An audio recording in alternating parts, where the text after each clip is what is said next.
Bonjour et bienvenue dans cette deuxième partie des présentations Ignition et les réseaux IoT.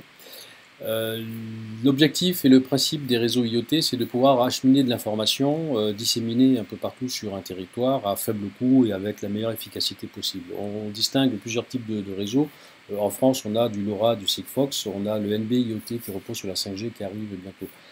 L'un des avantages d'Ignition dans ce type de contexte, c'est de pouvoir avoir une application de supervision classique qui peut être soit, je dirais, on-premise, donc ça veut dire installé en mode distance chez vous dans le cloud, ou pourquoi pas en mode hybride, de pouvoir vous créer une application de supervision industrielle classique pour, par exemple, de la GTC, de la GTB ou pour des procédés industriels.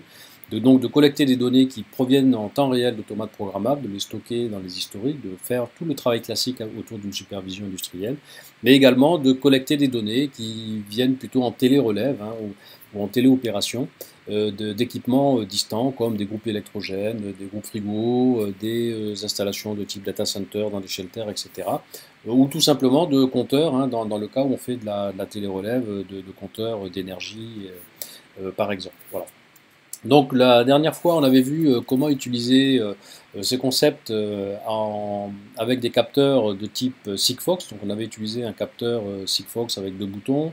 On remontait de ces informations au travers du back-end de Sigfox et un service web, je dirais, piloté par Ignition pour intégrer ces données sur un projet avec d'autres données.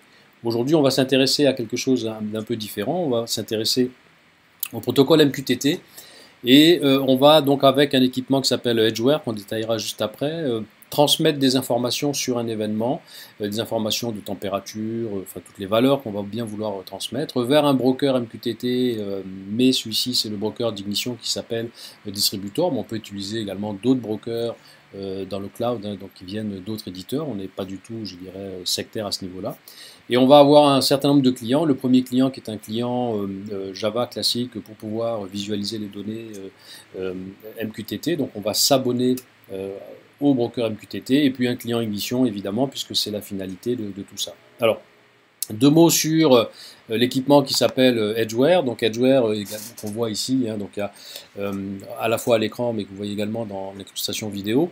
C'est un équipement Edge of Network, donc ça veut dire que c'est un équipement bordure de réseau, donc il vient se mettre au-dessus d'installations existantes et qui va transformer des informations, on va dire, orientées OT, donc plutôt industrielles, en mode bus ou en acquisition directe. Vous voyez qu'on a je dirais une richesse d'entrée-sortie déjà de base importante et les transformer en un protocole plutôt orienté Internet des objets, pardon, et en l'occurrence ici du MQTT. Mais bien sûr, à la différence des autres produits du commerce, cet Edgeware est également programmable. Il y a des fonctions de data logger, des extensions par carte SD, une batterie, un chargeur de batterie intégré, mais également des possibilités de management centralisé, c'est-à-dire qu'on va pouvoir le programmer, modifier son firmware, surveiller son fonctionnement à distance, sans être directement connecté physiquement dessus. Tout ça en utilisant donc des réseaux de communication tout à fait classiques, puisqu'en l'occurrence ici on a inséré à l'intérieur une carte SIM d'un abonnement 3G classique. Donc ça veut dire avec un APN privé, pas d'adresse IP fixe, et tout ça fonctionne très bien. Particularité de cet équipement, ici il communique à la fois donc avec des protocoles sur TCP/IP comme MQTT, FTP, SMTP, mais il est également capable d'interagir soit par synthèse vocale, on le verra dans un autre épisode, mais également par SMS. Donc nous allons maintenant mettre en œuvre et utiliser l'Edgeware. Donc la première chose qu'on va faire, c'est interagir avec du SMS. Je vais également afficher ma fenêtre MQTT à côté. Donc je vais demander donc un status à mon équipement.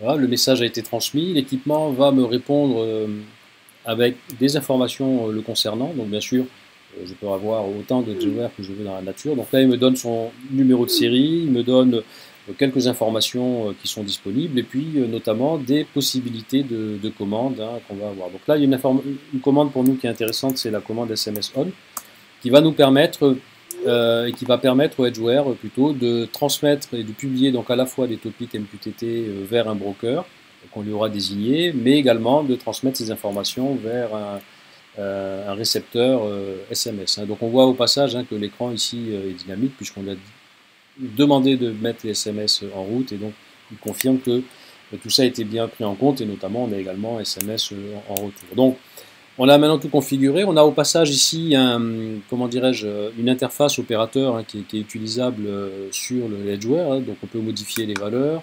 On a une sonde de température ici que je peux, voilà, qui est raccordée en OneWire que je peux utiliser. Voilà, on va souffler dessus, on va voir ce que ça donne. Voilà, plutôt la tenir dans la main. Voilà.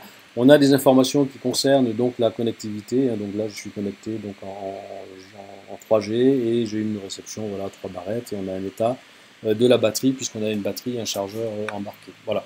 Donc je vais connecter mon client MQTT, donc celui-ci sur mon broker Ignition, voilà, et je vais aller sur la partie abonnement et je vais m'abonner à Dièse. Donc Dièse en langage MQTT, ça veut dire je m'abonne à toutes les informations. Je vais maintenant appuyer sur le bouton OK. Et en appuyant sur le bouton OK, je fais une transmission à la fois MQTT, mais également dans un deuxième temps, en parallèle par SMS. Voilà. Donc là, j'ai reçu mon information par SMS. Je n'ai toujours pas reçu mon information MQTT, ce qui n'est pas normal, parce qu'en général, c'est plutôt l'inverse. Donc c'est peut-être un problème de mon client. Voilà, je vais recliquer dessus. Voilà. Et là, effectivement, on a bien la transmission et on a bien la valeur, par exemple, pour le random value, hein, qui correspond à cette valeur V ici, qui est à 78. Donc, si maintenant je change cette valeur, imaginons, je la mets à 68, donc je fais un moins 10. OK, je fais OK. Et là, on a bien la nouvelle valeur qui est apparue, qui est à 68. D'accord. Donc, cette transmission, elle est bien maintenant instantanée. C'était plutôt un problème je dirais, de mon client MQTT. Voilà, on voit, là, je viens de le refaire hein, à nouveau. Donc, une fois qu'on a fait ça côté client MQTT, on a vu également la réception des SMS. On va regarder ce qui se passe côté Ignition. Côté Ignition et avec le broker MQTT d'Ignition, on a quelque chose qui est assez intéressant, c'est que tous les équipements connectés qui publient vont être créés automatiquement comme tag indirectement dans l'arborescence d'Ignition. Donc c'est pour ça qu'on a déjà un dossier ici Edgeware. Donc ce que je vais faire, c'est que je vais le supprimer. Donc je vais rafraîchir la branche pour vérifier qu'on est bien vide. Voilà, je vais refaire une nouvelle transmission. Je clique sur OK. On a notre transmission qui est effectuée. Je peux rafraîchir ici et je vois que mon dossier Edgeware il est bien présent. Il s'est bien recréé automatiquement. Donc on est bien sur des tags standard Ignition. Hein. On peut rajouter des historiques, des alarmes, des scripts sur les changements d'état ou les changements d'alarme. Mais je peux surtout utiliser ici des templates. Donc on a créé ici un petit template qui a une propriété qui s'appelle le numéro de série. Je vais simplement récupérer ici le numéro de série de ce Edgeware, le rajouter là. Et là on a un câblage automatique qui est fait. Donc on a bien les informations qui sont présentes sur notre interface. Voilà. Je vais modifier ici la valeur, je vais faire à nouveau un moins 10, donc je serai à voilà, 58. Je refais une transmission, donc on va bien regarder la valeur qu'on a par exemple ici. J'appuie sur le bouton et vous voyez que c'est quasi instantané.